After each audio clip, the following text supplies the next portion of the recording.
to call this meeting to order February 19, 2019, Oconee County Council. It's a little bit after 6 p.m. We'll start with the public comment session. First up is Chuck.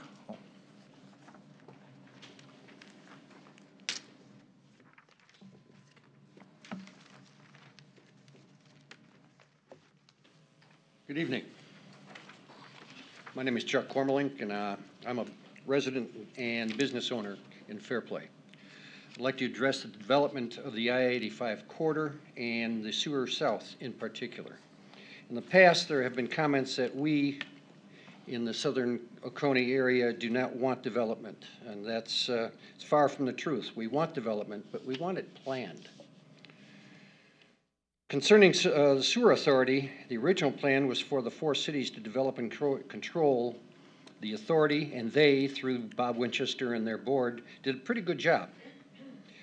But that was changed with the expansion. A few years ago, developing sewer to the outside of the city boundaries to the rural areas of the Oconee County. With that, I would have thought that the representation on the board would have been followed suit and included members of the sewer commission or the county representatives for those rural entities. I, my fellow citizens, petitioned the council to consider just that, a seat or 2 that the county should have representing the citizens of Fairplay, Oakway, as well as the Salem Mountain Rest people. We do not think that the council wants our views to be ignored, nor us to be disenfranchised. As to Sewer South, it has been a long time coming. Exit 1 is ready to start immediate development. Exit 2 likewise, and through to Exit 4 is only a partial, although it's partially in Oconee County, it is primed for expansion. We already have most of the other infrastructure in hand. Only sewer is lacking for the development to start, and that development would be astounding for the jobs, revenue, housing, will exceed all expectations, and I and my neighbors follow businessmen, and we plead with the county to put this in a fast track to iron out the minor differences in the development now before the grant money is no longer available and is awarded elsewhere. Thank you. Thanks, sir. Ms. Jennings.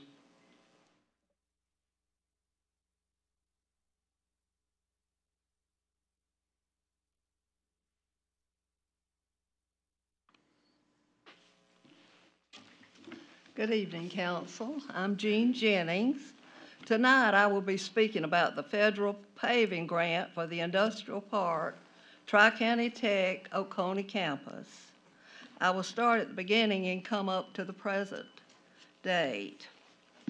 This grant was started when Mr. Scott Molder was the administrator for Oconee County. Regarding the Tri-County Tech Access Road, the original funding for the federal paving grant was the work of these 3 people I'm going to mention. Mr. Scott Molder, who was the former administrator, Mr. Richard Blackwell, who was the former director of the Economics Alliance.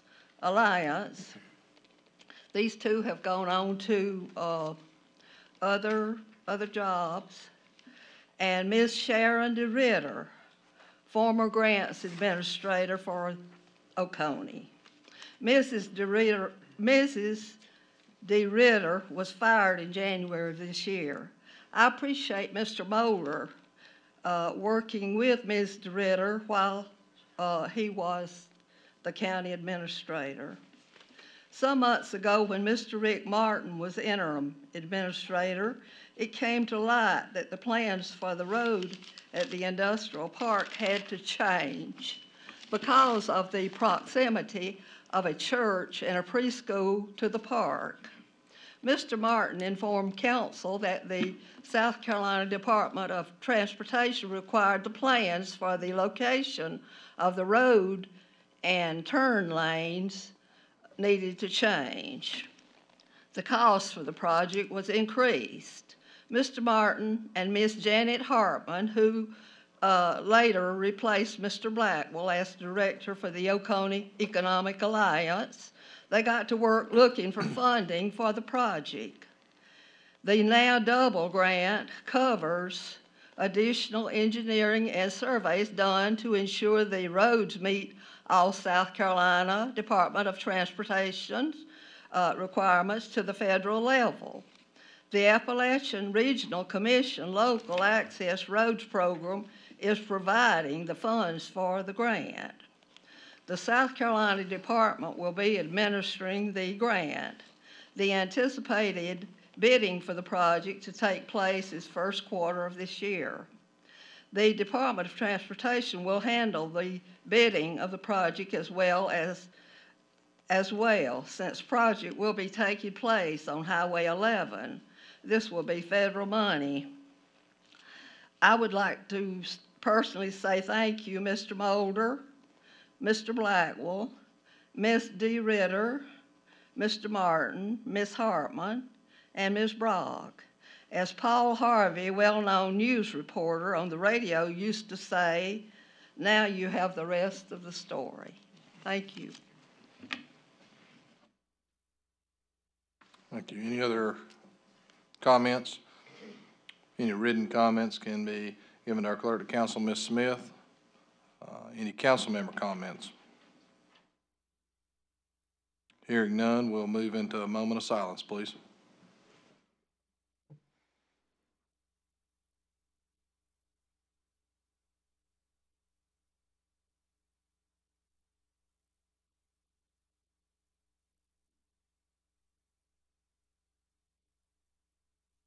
Thank you.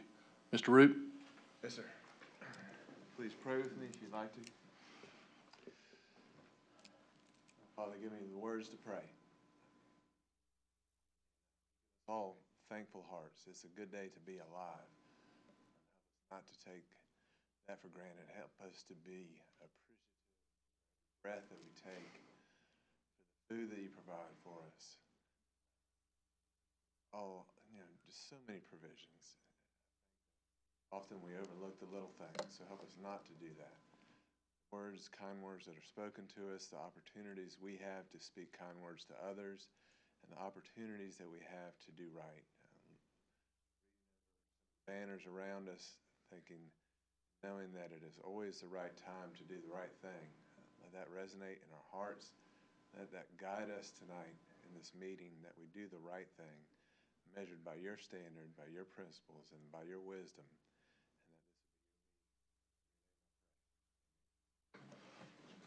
Mr. McCall, if you'll lead us in the pledge.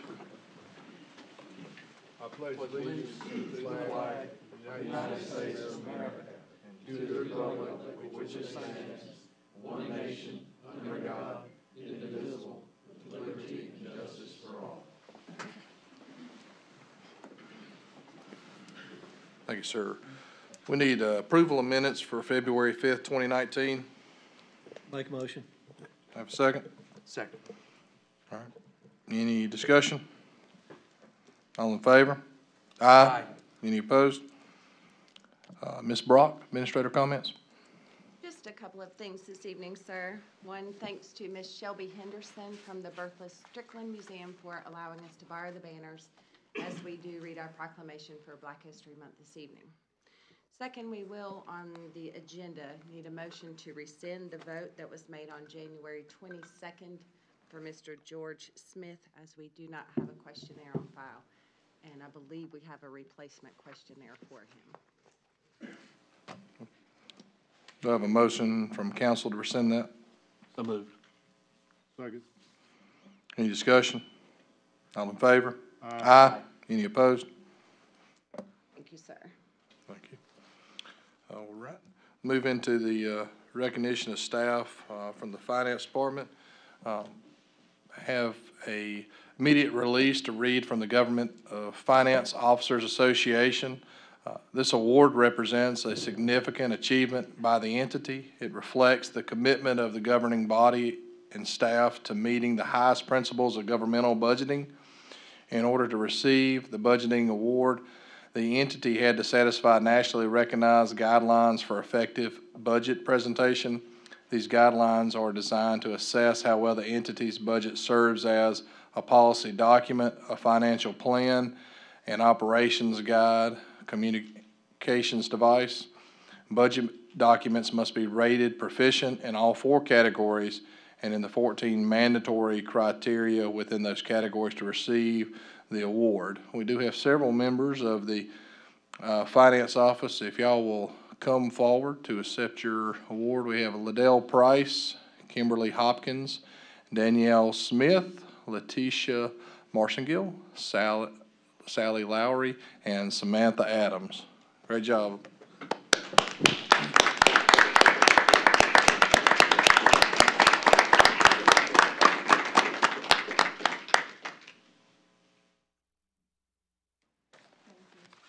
Liddell, I'll let you. And I just want to tell you, I have a wonderful staff here, and they're all very dedicated. And I appreciate each and every one of them. Thank you.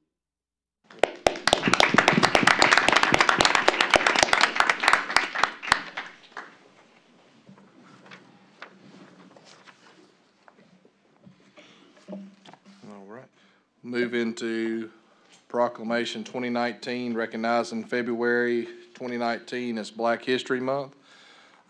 Proclamation 2019, proclamation recognizing February as Black History Month. Whereas the Black History Week, established in 1926 for many years, was celebrated by African Americans during the second week of February, chosen to coincide with the birthdays of Frederick Douglass and Abraham Lincoln.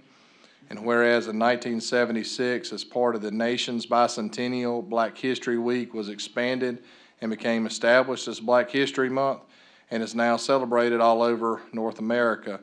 And whereas Black History Month is a time for all Americans to reflect on the history, teachings, and contributions by African Americans as leaders at the highest levels of military, business, education, government, the arts, sports, and religion. And whereas the national theme for this year's observance is Black migrations, emphasizing the movement of people of African descent to new destinations and subsequently to new social realities. And whereas such migrations resulted in a more diverse and stratified interracial and intraracial urban population amid a changing social setting, the emergence of both Black industrial workers and entrepreneurs, the growing number and variety of urban churches, new music forms, and the blossoming of visual and literacy arts, whereas Black history is American history. Now therefore we, the County Council, do hereby proclaim February 2019 as Black History Month in Oconee County, South Carolina, urge all citizens to celebrate the diverse heritage and culture and continue efforts to create a world that is more just, peaceful, and prosperous for all. Approved and adopted this 19th day of February 2019. Do I have a motion to approve? So moved. Second. Any discussion? I would like to thank for the banners. It's great to have those up here, and appreciate those out in the community as well. Also appreciate all those that continue to keep Black history alive, and it's just a real honor to live in a community. All in favor? Aye.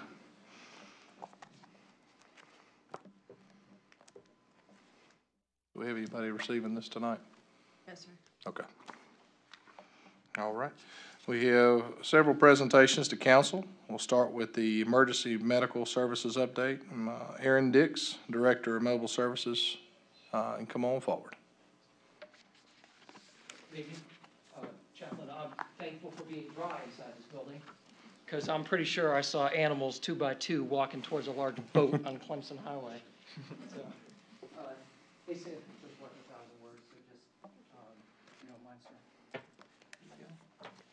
So my name is Aaron Dix. I'm the administrator for Emergency Medical Services for Prisma Health Upstate, which includes 2 divisions, one in Oconee and one in Rainbow. And today we just wanted to take a quick opportunity because you're protected by 3 services, right? Fire, police, and emergency medical services is your 3rd. And, you know, if there was one thing I would like you guys to know is you can sleep well at night because you're very well protected. We have an incredible group of employees, paramedics, EMTs, dispatchers that are on duty 24 hours a day, 7 days a week. There's also misinterpretation of the community in general of what EMS does. You know, we typically get called ambulance drivers, when in fact we have a profound impact on mortality. We carry 40 different medications. We can diagnose heart attacks in your living room. We do a lot of advanced procedures, and the whole concept is that we're bringing health to you, because we all know that there's cases where you can't wait, that the time that it takes to get to the emergency room could be the difference between life or death, or the ability to go home and still interact with your children. So what we do as part of Prisma Health is we work really hard, tirelessly, looking at the evidence and investing in both technology and training. And over the last year, we've done a lot, and we just want to take a few minutes and just let you guys know the kind of the status of the system that protects you here. So, we have 50 full-time employees. We drive a whole lot of miles. And if you look at that second page, we operate 5 ambulances 24 hours a day, 7 days a week, primarily dedicated to the 911 the provision of 911 services here in the county. And within the last year, what we also did is added a single paramedic supervisor in a quick response vehicle to add incident command and control, first response during heavy call volume times, and also they can provide assistance on very complex calls.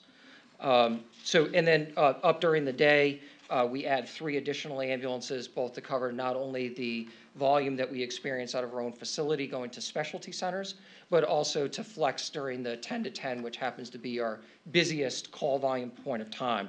We also are responsible for all aspects of emergency medical dispatch. And so we operate 2 highly trained EMS 911 dispatchers 24 hours a day, 7 days a week as well. And a recent development that we've done is we typically have kept 3 trucks in Seneca. So we have 1 in Walhalla, 1 in Westminster, and then during the day we've added 1 7 days a week, but during the day, peak hours at Kiwi Key. What we've done recently is we've taken one of those 3 Seneca trucks and we've pushed it down Clemson Highway to support the Cornish-Shiloh explosion of growth, to help reduce response times in that area. And it has actually, in the couple weeks that we've been there, it's become the busiest truck in the system. So right now, that's just 7 in the morning to 7 at night, and then it comes back to Seneca. All right.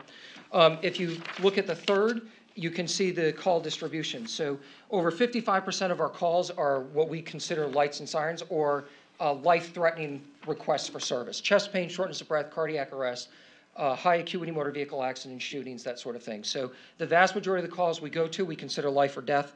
There's another 20%, which is lower acuity, cold and flu, sprained ankle. So these are 911 responses where we don't go lights and sirens, which is just routine traffic.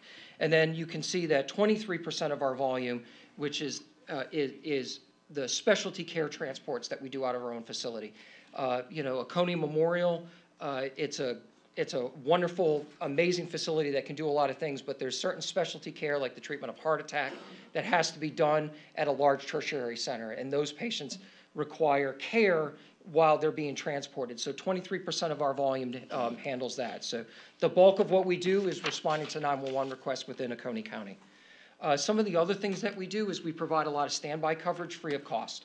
So if there's a need for an ambulance at a public event, football games, we provide an ambulance to stand by. In some of those cases, we're bringing in additional staff to man them, and then in certain cases, it's just an on-duty resource that we put to that area.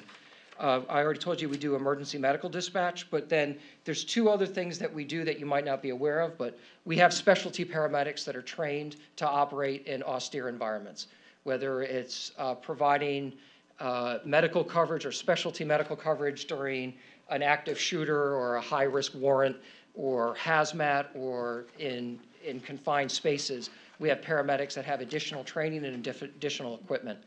Something that we've also provided recently within the last year is what's called critical care services. So there's certain procedures and medications that are restricted to just the most senior and additionally trained paramedics. They're all internationally certified through a specialty board. They go through hundreds of additional hours of hands-on training. And what that allows us to do is, typically you hear critical care as, that really sick patient that might be on a ventilator that's got to go from Oconee to the burn center, for instance. But what they can also do is supplement our 911 response, because there's certain procedures where, you crash on Highway 11, you need to go to Greenville Memorial, the helicopter's not flying. That's That's an hour, 10, hour and 15-minute ride. So those critical care paramedics can provide advanced hemodynamic support. They can put in very large devices that can evacuate the chest and take pressure off the heart and off the lungs, and can do some specialty airway stuff that we keep restricted. So there's a lot of really strong, experienced, well-trained paramedics that we've brought in. So just to kind of summarize really quickly what we've done over the last year, we spent just over $600,000 on upfitting the fleet. Ambulances are really expensive. We try to be as efficient as possible. If you were to say what is your priority, we want to deliver the most evidence-based, exceptional patient care that we can in the most timely and efficient manner as possible. So we want to be efficient in what we do. You can't get there and be efficient if your trucks break. And we put 160,000 miles. That's just patient loaded. So it's probably 3 times that, just the amount of mileage that we put on our ambulances. This is a very rural community, so there's a lot of driving that's involved, especially if you have to go to a specialty center. So we spent about $600,000 to upgrade our fleet, and the county provides $150,000 a year. Typically, that has been spent on an ambulance or the retrofitting of an ambulance. If people like to know how much an ambulance costs. So by the time you purchase the ambulance, and not even the stuff that goes in it, just the stretcher mount, so not even the stretcher, so just the ambulance and just the stretcher mount, you're looking at about $200,000. And then you add a $50,000 cardiac monitor and a bunch of other things, and we're rolling it around at about a $250,000 ambulance that has a lifespan of about 3 years. So typically that $150,000 got invested in fleet. What we were able to do this year is Prisma Health kind of stepped in and said, we're going to take ownership of the fleet. So we made that $600,000 investment this year alone, and then we took the $150,000 and we bought brand new cardiac monitors. These cardiac monitors are, the ones that we were using were well over 15 years old. This is what allows us to have just a profound impact on multiple patients. This is how we diagnose heart attacks in the field. This is how we monitor invasive lines. This is how we measure how well you're oxygenated and how well you're perfusing. This is how we defibrillate you. These are $40,000 a piece. So we were able to purchase 5, or we were able to purchase 3. A 4th one I was able to send up for mobile care. That was their spare. And then we just purchased 2 more. We've also just purchased an automatic ventilator. If you get really sick and you have to put a breathing tube in, typically what we do is we squeeze a bag. It works, but what's better is a machine that breathes with you and provides a set amount of pressure and a set amount of air. Those are $24,000, and we're purchasing one this year just for Oconee, and we're purchasing several more for the mobile care fleet. What's exciting as well is, we have upwards of 8 ambulances in Oconee, but as a system, we have 20. So when the system gets busy, we're able to send trucks up this way to alleviate the pressure that Oconee is feeling. And, in the last major, I would call it snow ice event, we actually not only upstaffed our own division, but Greenville sent up additional units as well because we knew response times were going to be delayed. So we have this much larger system that's able to provide this kind of like this force when the system gets taxed. We're able to send units in. All right, and then just to kind of finish up the 2 major projects that we're working on right now. Both of them are really exciting. The first one is with Captain Tilson through the Sheriff's Office. We're working on doing a drastic upgrade to our emergency medical dispatch. Right now, it's even though we have a GPS locator in each of our ambulances, the computer can't see it. There's still a human element that you have to look at a map and try to remember what traffic patterns look like and so on and so forth. What we're going to be able to do is put a GPS locator that ties directly into our computer-aided dispatch center. So the computer is just going to determine, and it's got Watson running in the background, so it's going to learn traffic patterns. So now we can actually, with good certainty, ensure that we're putting the closest unit on each of those calls.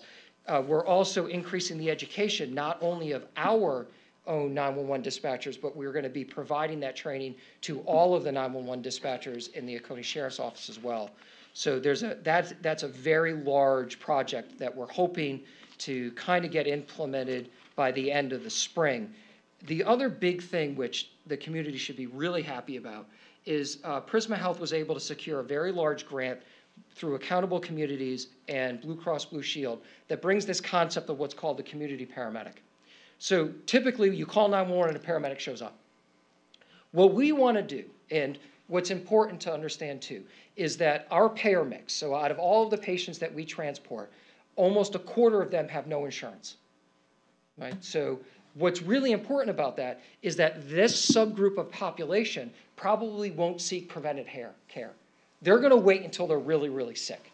What we want to do is get into the community, identify those patients that are underinsured or non-insured, and we want to provide care for them.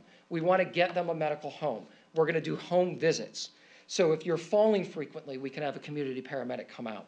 If you're at high risk because you have congestive heart failure and hypertension, you're at a much higher risk for admission into the hospital or mortality, or you're at a higher risk of having a much lower life expectancy or quality of life, we can identify those patients. The community paramedic can go and do an assessment and can work with those people to improve their health and get them actual true preventative care. This is a national trend that we're seeing, but what's exciting is that we're on the cusp of it. There's not a lot of models in the nation where this has been implemented. And this is a big investment into this community. We're going through the interview process right now for our community paramedics. They're going to go through about 6 months of training, and then by this time next year, they will already be seeing about 300 patients in the community. All right? So that's just that kind of thing, and I'll leave you with this too. I've been in EMS since '94. It's my passion, but this is my career. But when I leave here and I get home, I'm also a volunteer firefighter paramedic. So in addition, so I know exactly what the dedication is and the complexities of working with both career and volunteer staff. When I go home tonight, when the tones go off, I'm going to get out of bed, get dressed, and go help my community, no different than the hundreds of volunteer firefighter and rescue squads that you already have. So I have an enormous amount of respect for what they do. We work really well together. We've provided training for them. And, I like to think whether they want me to or not, then I'm one of them as well. So is there anything I could answer for you? I don't know if that was 10 minutes. Yeah. I've never gotten anything out in 10 minutes. As you can tell, I'm verbose. I can't help it. Appreciate all that y'all do and the partnerships that y'all provide to, with the firemen. And just last week we talked about recognized one of the many things that y'all do together to continue to keep our community safe and alive. And it's truly, we really appreciate what y'all do. And I think, like I said, the partnerships that y'all have and y'all continue to do, nobody's perfect, and I know we're all trying to get better. Right. And that's exactly the things that you talked about today, the upgrading, having the equipment needed to do, and the training that goes into there. That's kind of everybody forgets that because all we see is y'all on the scene. So the training that goes into the backside of things, we really appreciate that because obviously it's needed, and we're just real thankful for you and everyone that, because there is a lot of lives that you risk your own lives at times to get out there, so really appreciate that. And I respect because our intentions are always to do what's right. We are going to, if we make a misstep, we are going to rip it apart, and we're going to figure out what can be done better, because this is our community. We take this personally. So we always want to do what's best. We always want to do what's right. And, we're going to work hard for it. And I'm supported by a huge group of individuals, Dr. Osman, Dr. Sasser, Gene, and Hunter. They've all come today to just also demonstrate that, this isn't just Aaron, this isn't just Oconee EMS. This is 30,000 employees that are supporting the health in this community. Any other comments? I just want to thank Mr. Dix, you for your presentation and also for, you know, all the things that you're doing. It's awesome to know that we have great emergency care and great health care in Oconee County and in the upstate, and I appreciate you and all the other folks out there who volunteer and put their lives on the line to protect this great county, and really just want to say thank you. Thank you. Appreciate it. Thank you for this opportunity. Thank you. All right. Move on to the 2017-2018 Comprehensive Annual Financial Audit. Mr. Davis. I appreciate y'all having me here tonight, and I understand that you all have seen the various deliverables, the actual CAFR and the what we call our auditor's discussion and analysis. So I'm going to kind of do this in report card format. I know these CAFRs have gotten rather voluminous over the years, and a lot of pages, a lot of numbers. So if at any time you have a question or comment about anything, please feel free to just jump in. But regarding the what we call our auditor's discussion analysis, of the 3 documents we provided, it's the medium-sized one. It looks like this on the front. Just to give you a quick background, this document is provided to provide you all with a little information about who we are as a firm, the type of work we do, and then also a general synopsis of the comprehensive annual financial report, some general fund highlights, and then some required communications. Those required communications are things like we're independent of the county. We had no disagreements with management in performing the audit, things like that, all good things. And then it all concludes with some upcoming new GASB pronouncements that could have an impact on the county in future years, just in an effort to keep you all abreast of this constantly changing financial reporting environment. But with that, I'm going to jump into the CAFR, and just first thing I want to highlight is the CAFR award from 2017. You can find that in your CAFR if you happen to have it in front of you on page Roman numeral 5, so page 5. And just like earlier tonight, you all were awarded or presented the award for the Distinguished Budget Award. This is a separate award also issued by GFOA to recognize the Certificate of Achievement in Financial Reporting. Just to emphasize, this is above and beyond what is required by state law. Last time I checked, I think 19 counties in the state do a comprehensive financial report. Of course, you all are one of them. So less than half that go above and beyond in this financial reporting environment. Next thing I want to highlight here is the management's discussion and analysis. That begins shortly after our auditor's report, and I'll go to that in just a second on page 4. I'm not going to go through it, but it's well written. If you read any part of the document, I would suggest that you read that management's discussion and analysis. It provides comparative information, 2018, the year that this report is on, compared to 2017, and then a look forward to 2019 in that budget. But shifting back just a couple pages to page 1 in our independent auditor's report, this is the first of 3 reports that we've issued in this CAFR. It is an unmodified opinion, and that doesn't sound glamorous, but that's the best such result you can get. So nothing bad to report there. There is a new item to highlight here. There's a paragraph that's titled Emphasis of a Matter. That's relative to the implementation of a new accounting standard, which was called GASB 75, and it's really just to highlight that that has been implemented and that our opinion is not modified with respect to that item. After that, just jump real quick to your general fund. I think that's what usually everybody's interested in. For the most part, about $14 million in cash and investments in your general fund. The general fund spends close to $4 million a month, just if you take total expenditures this year and divide it by 12. So that, and then looking at your cash and investments, you've got about at June 30th, 2018, you had about 3.5 months of cash and investments on hand. And that may not seem like a lot, but June 30th is a rather lean time in terms of property taxes. I'm sure as you all know, those are billed in September, and then people start paying shortly thereafter. So that windfall, that 3.5-month windfall, is to get you through to your property tax time, and it's sufficient to do that, it looks like. So that's a good thing.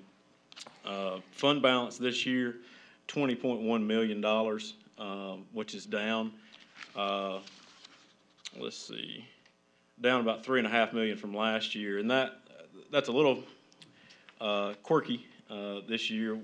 The Focus Fund, as I'm sure you all are aware, had a deficit equity position as a result of the sale of all those assets. What we had to do is, since it had no way of repaying or collecting on that deficit other than the underlying lease, the general fund had to fund that deficit. So that was just to clean that up. That's over with now. The only thing that will happen relative to Focus is you all will continue to collect the payments from that lease until that's over. I think it was like 18 or 19 more years or something like that left. And then with that, everything else looks pretty good. Just to highlight the rock quarry real quick, I always like to look at business type activities, and especially the statement of cash flows. And I wish this was my personal statement of cash flows. Cash flows from operating activities for the rock quarry, $2.5 million. That's a great number. Transfers out to the general fund, $500,000. It's been like that for some years now. And then cash flows from capital and related financing activities, $6 million. There was a capital lease issued, and I think that's the first time that fund has issued debt, maybe ever. If not, it's been a long time if it has. Overall, rock quarry reflects an increase in cash of $8.1 million, which is good considering all the initiatives that I know you all have going forward with purchasing additional properties and things like that, expanding or repairing and purchasing new equipment for its continued successful operation.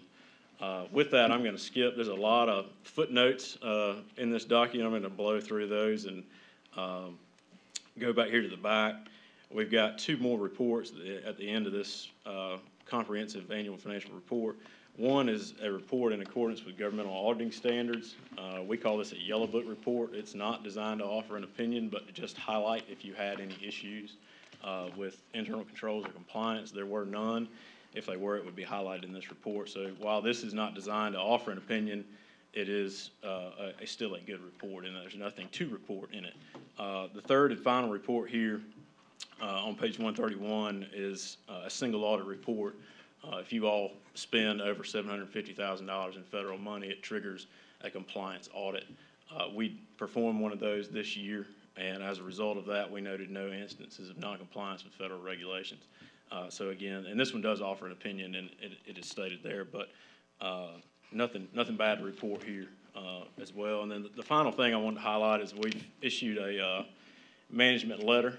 It's just a 2-page document. There's only one item to highlight, and this isn't necessarily, sometimes these management letter comments are construed to be negative. This is kind of just constructive criticism, and this is what we always intend for them to be, but it's relative to information technology and cybersecurity. You know, as you're all aware, that continues to evolve. We're not even on the front end of it. I don't know if anybody really is. That said, we do recommend that council, under their leadership, develop a cybersecurity risk management program, and we can help answer any specific questions that you all may have to that. But that's alluded to in this comment, just to try to be on the again, probably impossible to be on the front end of all the intricacies of that, but to try to continue to evolve with that process. So again, all in all, good report, excellent opinion, doesn't get any better. You continue to be awarded the CAFR award and anticipate being awarded that for 2018 in the coming months, if not already. May have already gotten that certificate, not yet, okay. But in the coming months for 2018 as well. So with that, any questions or comments about anything? Yes, sir. Go ahead. Yes, sir, I have one, or I actually have two. I understand that before you started this audit that you met with Mrs. Kamick, and Mrs. Kamick shared with you the problem of the administrator entering into 5 unbudgeted contracts with one entity on the same day, bypassing council. and that at that time she gave you copies of those contracts.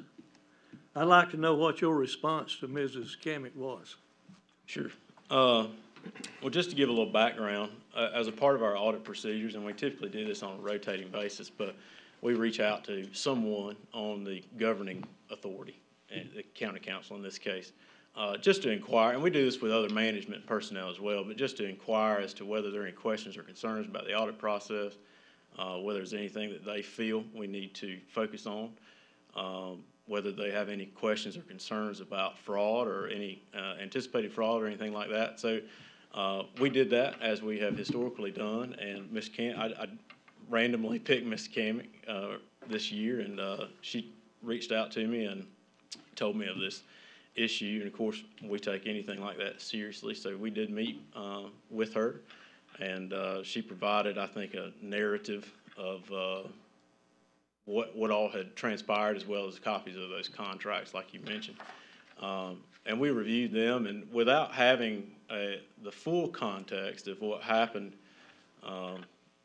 maybe prior to that, our general consensus was, and I think she agreed at the end of it all, that nothing illegal had occurred, that everything done was within the, trying to think of the right word, ability of the administrator position.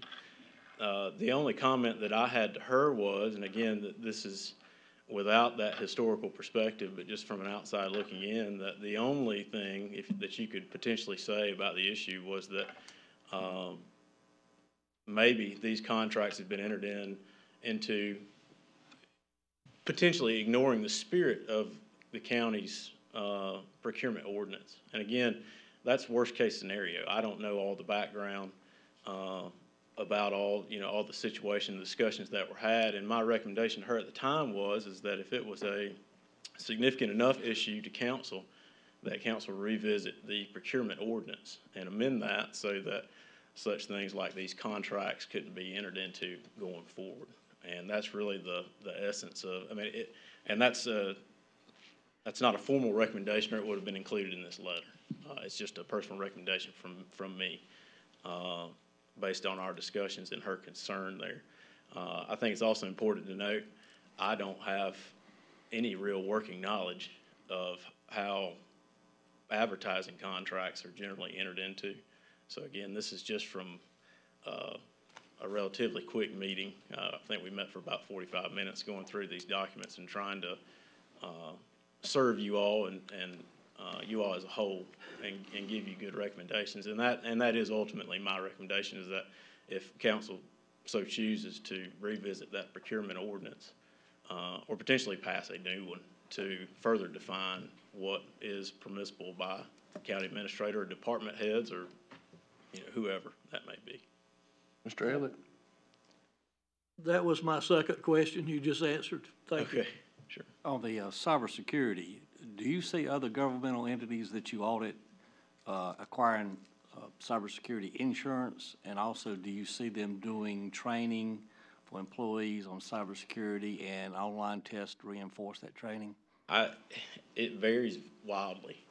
As I'm sure you can imagine, some entities are on the cutting edge. You think of your bigger entities. Maybe from a county perspective, Greenville County up the road, I'm sure probably on the front end of that.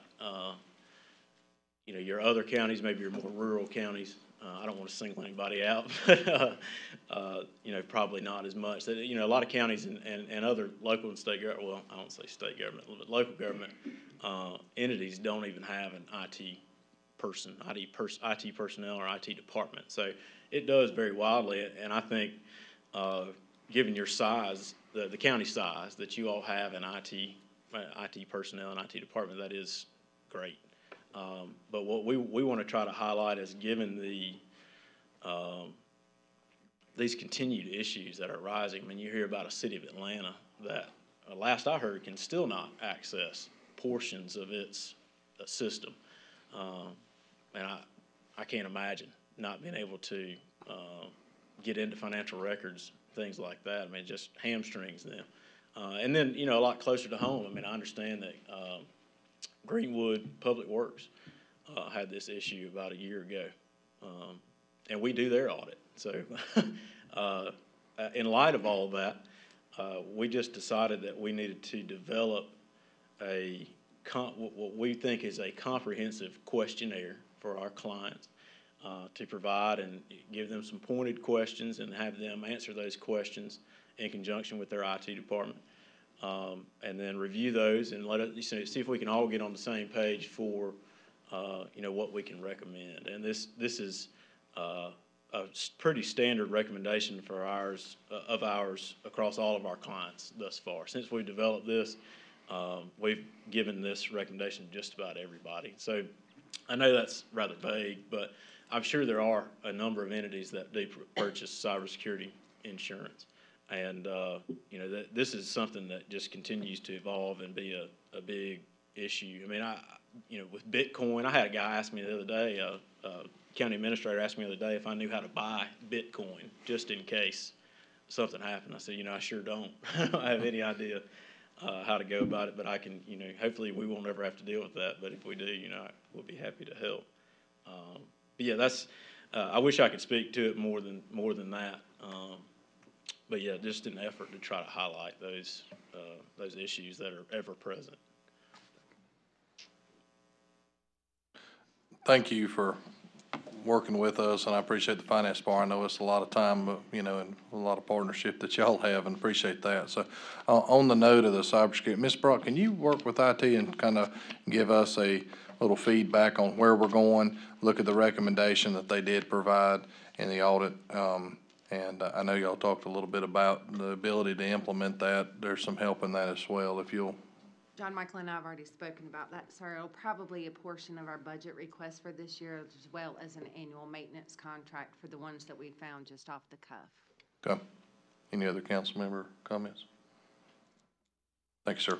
I forgot to do one thing. Yeah. It's probably the most important thing. I just want to thank all the finance folks. They do an absolutely great job. I mean, this audit is one of the smoother ones that we do. And like I said, in that AD&A, you can see how many of them that we perform, and just want to congratulate them on another great year. Thank you. Yeah.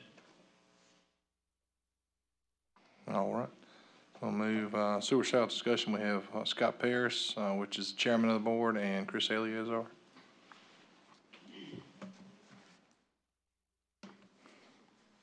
Good evening, Mr. Chairman and Council. My name is Scott Paris, and I'm the chairman of the Oconee Joint Regional Sewer Authority Board. Chris Eleazar is with me here tonight, and we just wanted to come down and talk with you about the Sewer South project and where we think we are. And I think we all have the same goal of getting this project moving and help out the lower end of the county, the sewer service, and hopefully spur some economic growth down that way. I'll pass it over to Chris Eleazar so he can give a little bit more background and move forward. Thank you, Scott. Thank you, Chairman Davis and members of council for having us up here tonight to allow us the opportunity to speak about this.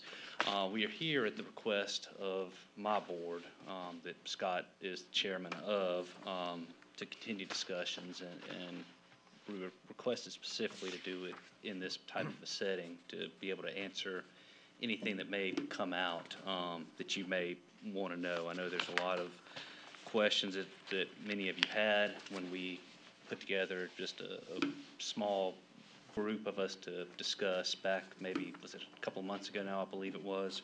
And I think there was just a lot of misunderstanding probably on both sides of it as we went. Ms. Smith just passed out a letter to each of you all, and she has a copy as well, and Ms. Brock as well.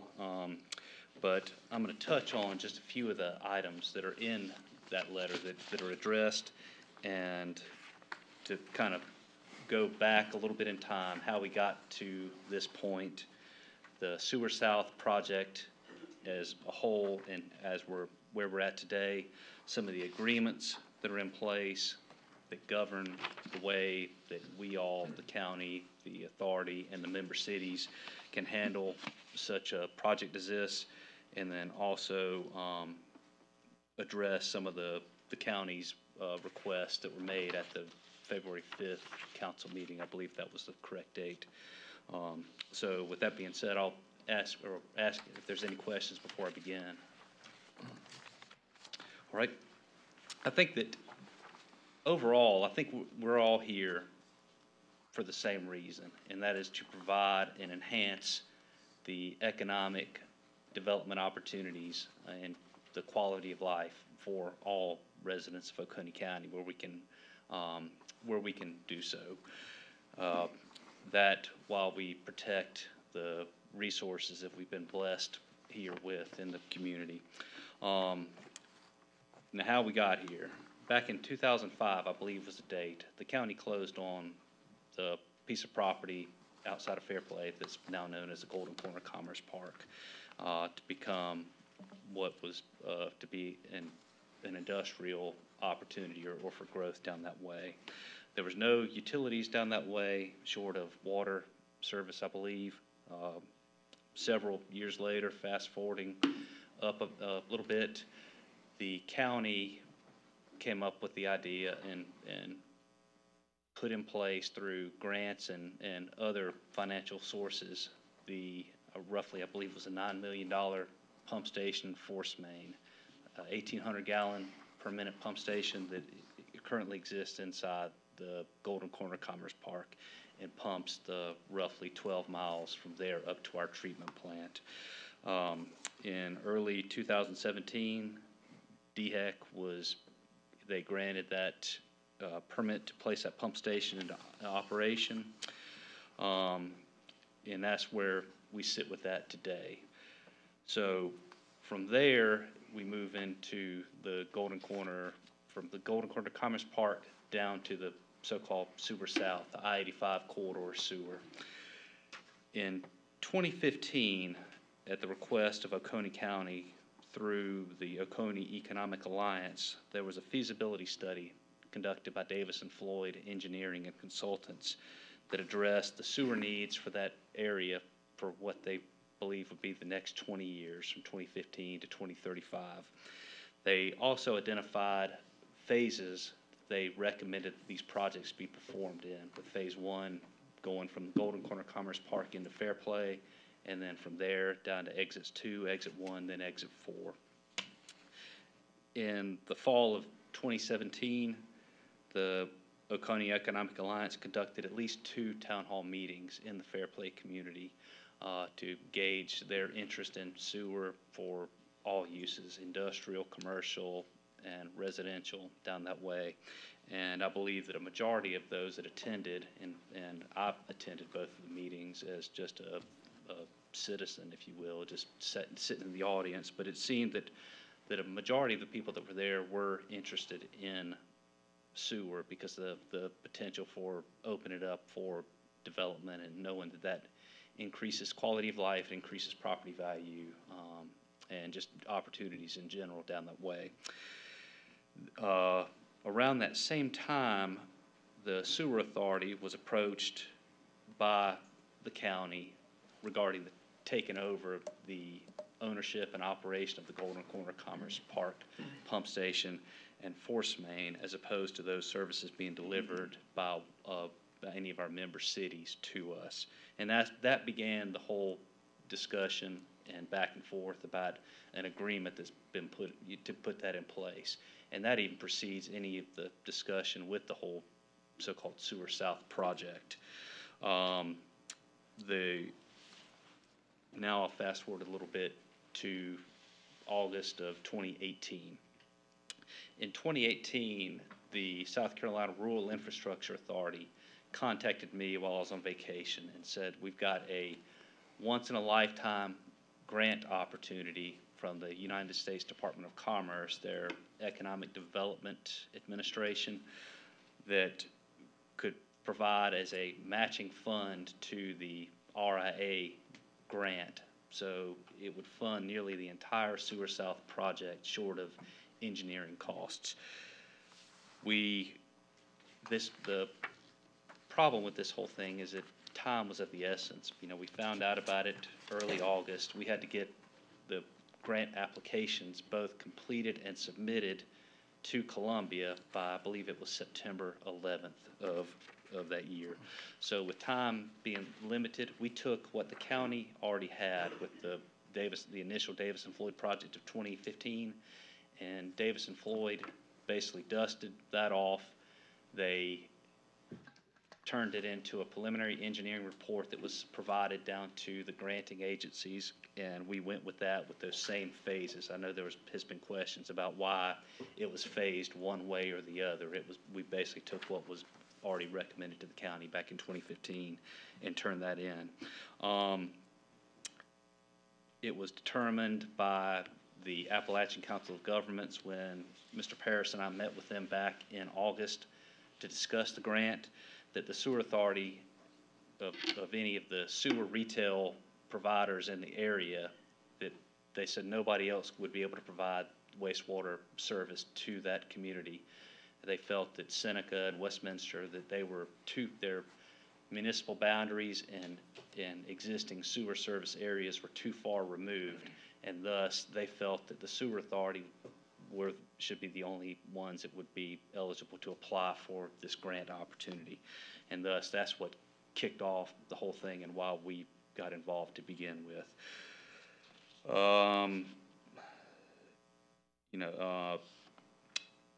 September 18th of 2018, the county council approved the $613,300 for the engineering costs, and at that same time, I believe there was an item on the agenda that for the council to approve that project in order for it to move forward. I believe that was tabled, and I don't think it's been revisited since we've been trying to work out the agreement between the two of us along the way. And I'm going to touch back on that in just a couple of minutes. There's several existing agreements that have been put in place, and I brought, everybody loves reading these big, thick books of legalese, but they've proven vital in this process, and both for us and for you all, as it provides the groundwork as to how we can legally go about this whole project. The first one of these is the October 2007 Intermunicipal Agreement and Joint Resolution. This is the one that basically created the Oconee Joint Regional Sewer Authority. And in that, one of the items that it discusses in there is that that in order to provide sewer and water service to areas designated by Oconee County, that there needed to be the vote of county council to approve such a project. So that's why I said I would touch back on that a minute ago. That was the phrase in that agreement that addresses that. And that also addresses how that was to be paid for, and further provided that the cost of such extension and construction and operation of sewer facilities is not charged to the member municipalities or their customers. And I know that's been discussed a good bit as well as to why the cities, or why we can't fund such a project through our existing balance or budget, is because our existing customers by agreement are prohibited to pay for any of these extensions that they will receive no benefit from.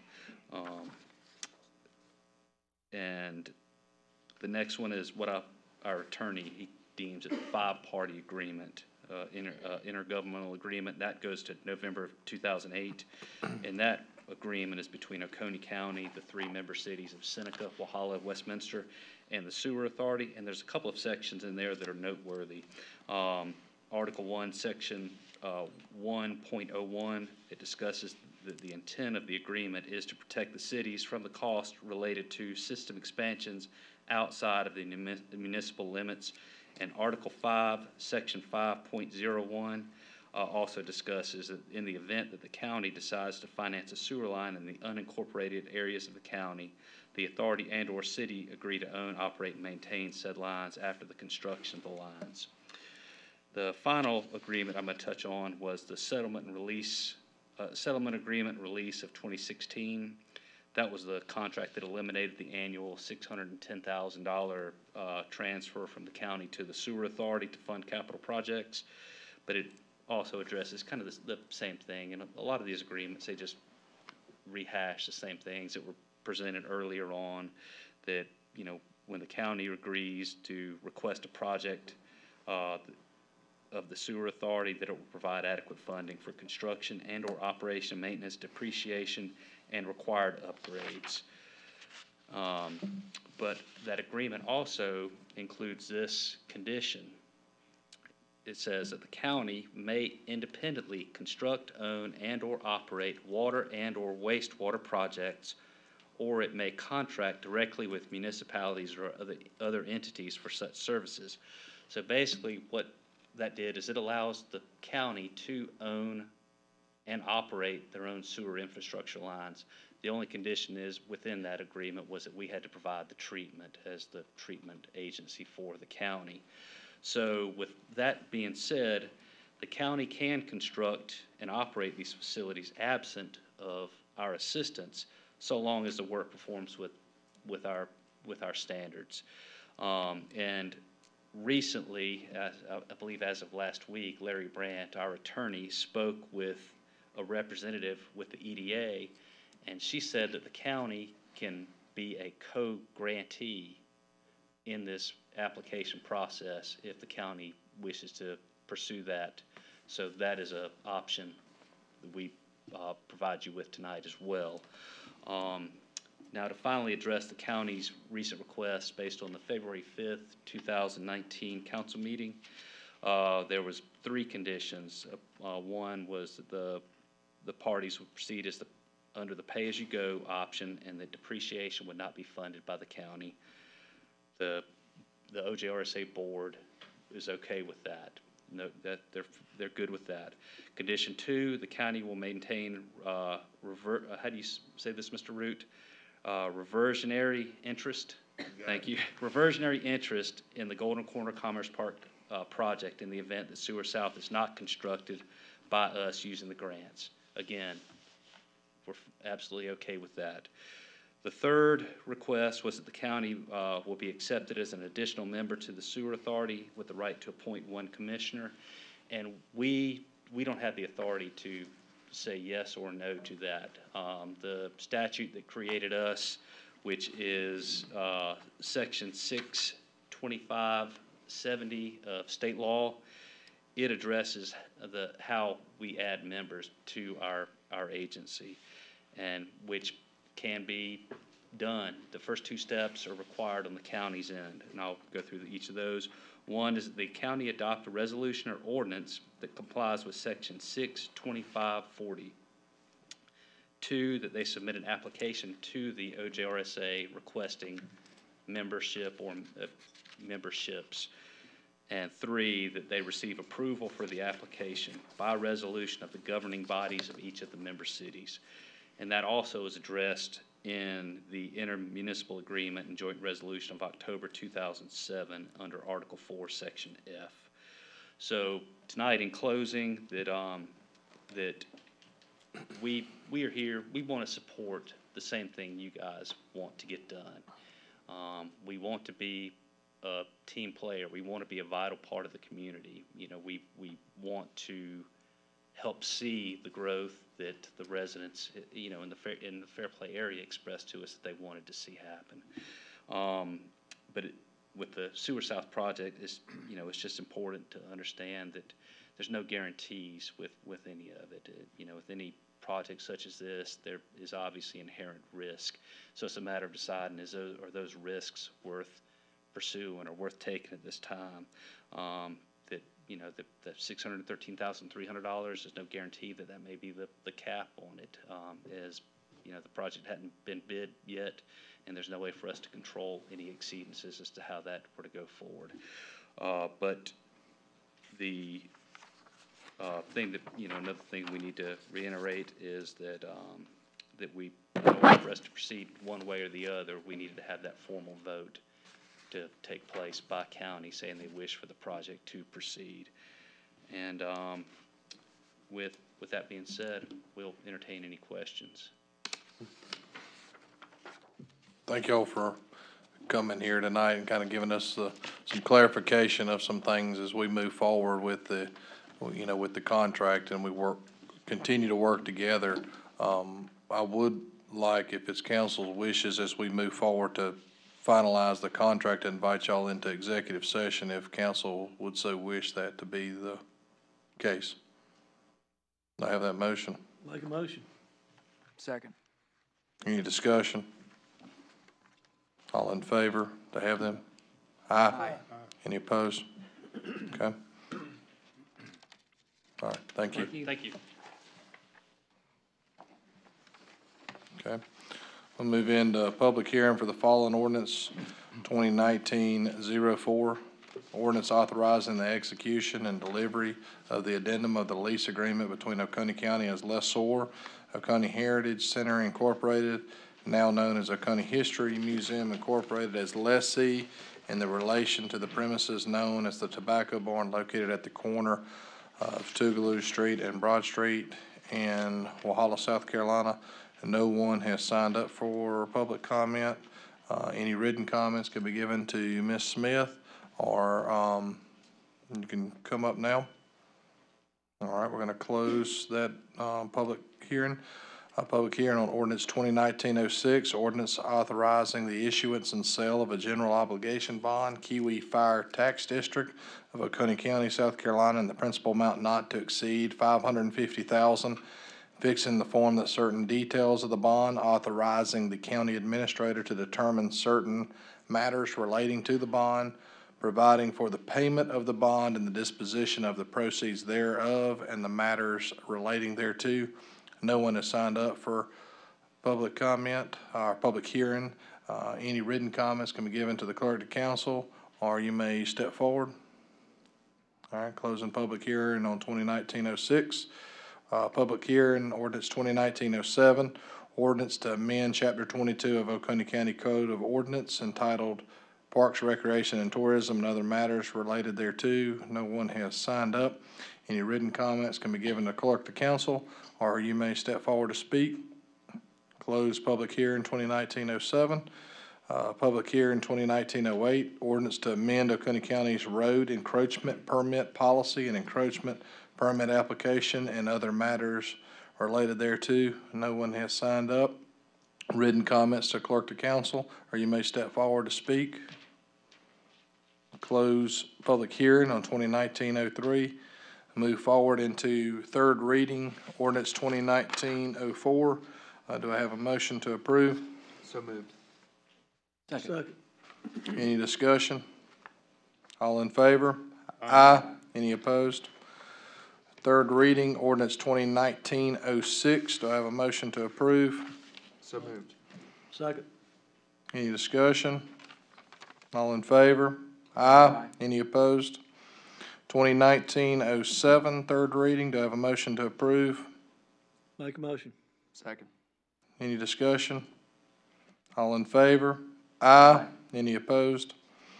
Ordinance 2019-08, third reading. Motion to approve. So moved. Second. Any discussion? All in favor? Aye. Any opposed? Second reading, ordinance 2019-09, ordinance authorizing the execution and delivery of an amendment to the lease agreement between Oconee County as lessor and the United States of America, U.S. Department of Agriculture Farm Service Agency as lessee in relation to certain premises located at 301 West South Broad Street, Walhalla, South Carolina. Do I have a motion to approve? So moved. Second. Any discussion? All in favor? Aye. Any opposed? Ordinance 2019-10, second reading, an ordinance amending Chapter 26 of the Oconee County Code of Ordinances by revising certain terms contained therein and in order to properly describe new departments and departmental positions and responsibilities resulting from County Council's directive to divide the Community Development Department into building codes and planning departments. Is there a motion to approve? Make a motion. Second. Any discussion? All in favor? Aye. Any opposed? There is no first readings. There is no first and final resolutions. We do have an action item. This is change order number 1, PO 52727. This is engineering services for the entrance roadway improvements for Seneca Rail Park. The Oconee Economic Alliance in the amount of $10,865.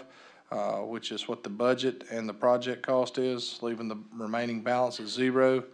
At the June 6, 2017 meeting of council, it was approved to award engineering services for the entrance roadway improvements to Seneca Rail Park to Thomas and Hutton of Greenville, South Carolina.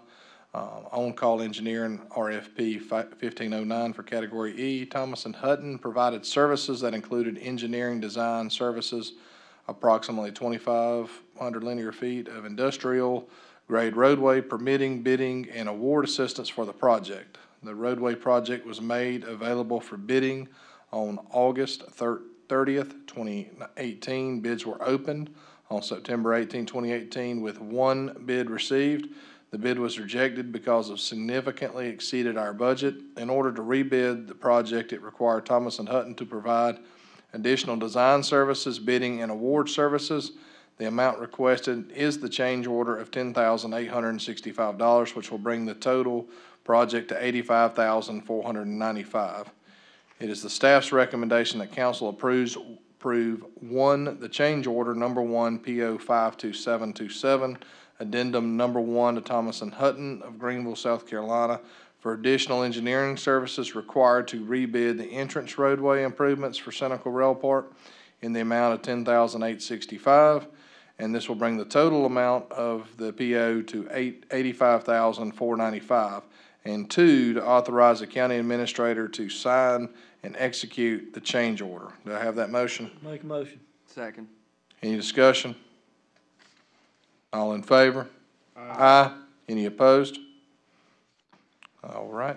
We have another action item. This is a letter of support for the recommendation for the Order of the Palmetto for Dr. Ronnie Booth, President of Tri-County Technical College. Dr. Booth will retire in June after 16 years of service as President of Tri-County Technical College. Tri-County Technical College will be submitting a nomination for him to be inducted into the Order of the Palmetto, the highest civilian honor awarded to citizens of South Carolina for extraordinary lifetime achievement and for national and statewide service.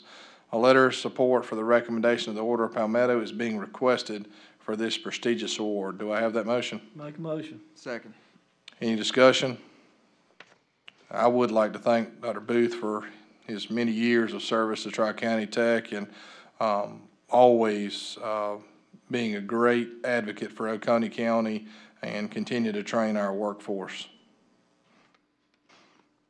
All right. All in favor? Aye. Any opposed? All right. We'll move to the board and commission appointments. We have the Board of Zoning Appeals. We do have an at-large seat. Do I have a nomination? Yeah, I make a motion to appoint John Eager. Okay. I'll second that. Any other nominations? All in favor? Aye. Any opposed? Building Codes Appeal, District 3, Mr. Kane? We don't have a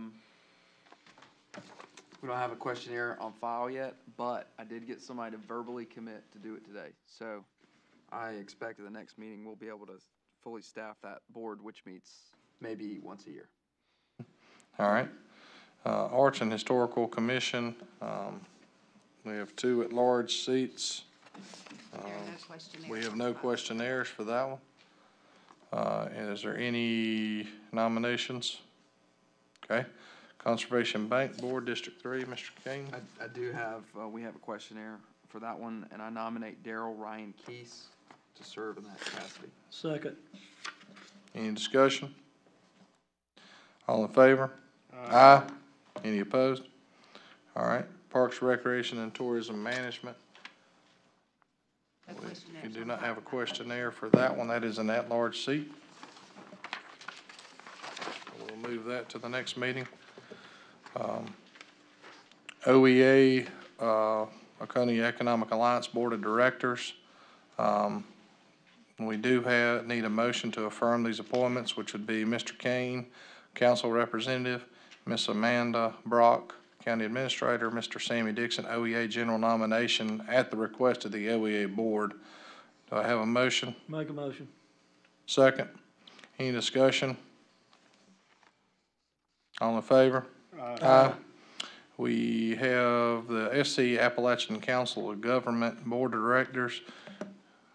Do I have a nomination?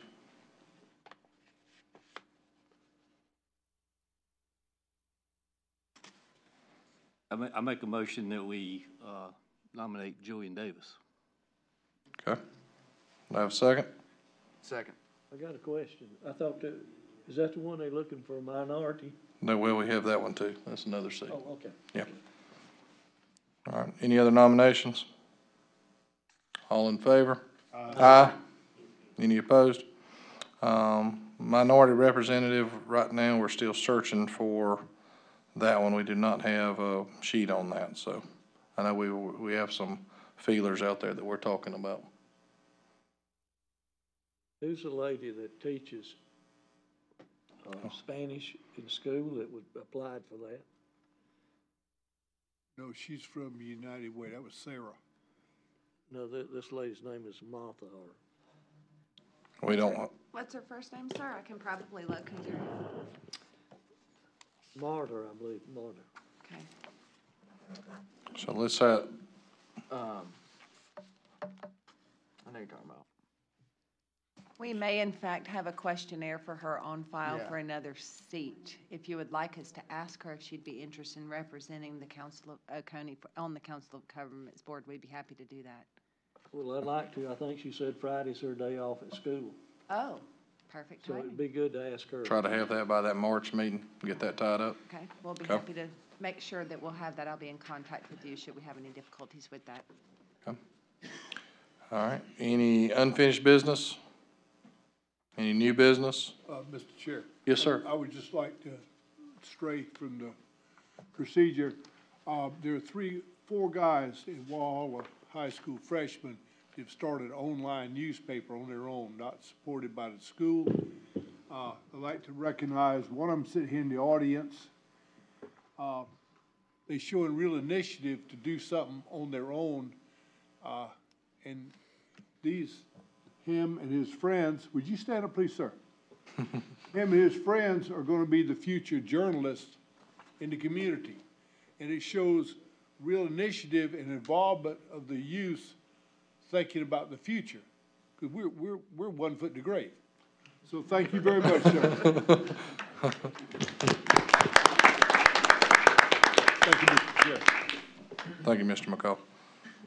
And first off, thank you for being here. You bring the age down a good bit, so you're welcome at every meeting. So appreciate your involvement. Anything that you need, we're always up here to be contacted. So we do have an executive session for the following. One, to receive legal advice and discuss a contractual matter regarding Sewer South transfer operation agreement with Oconee Joint Regional Sewer Authority.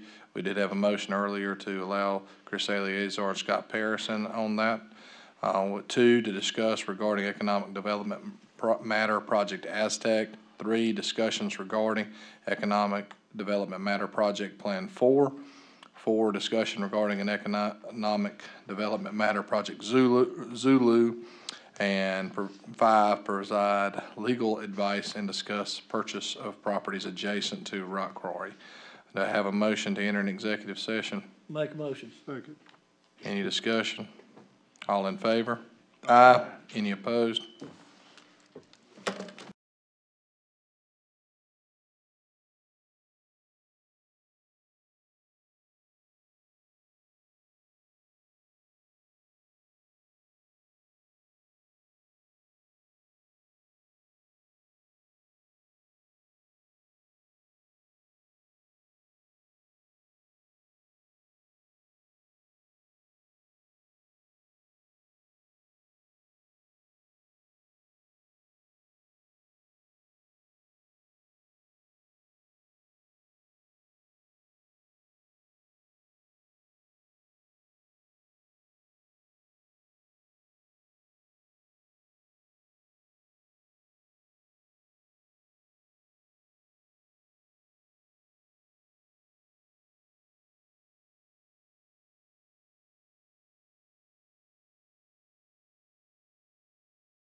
reconvene?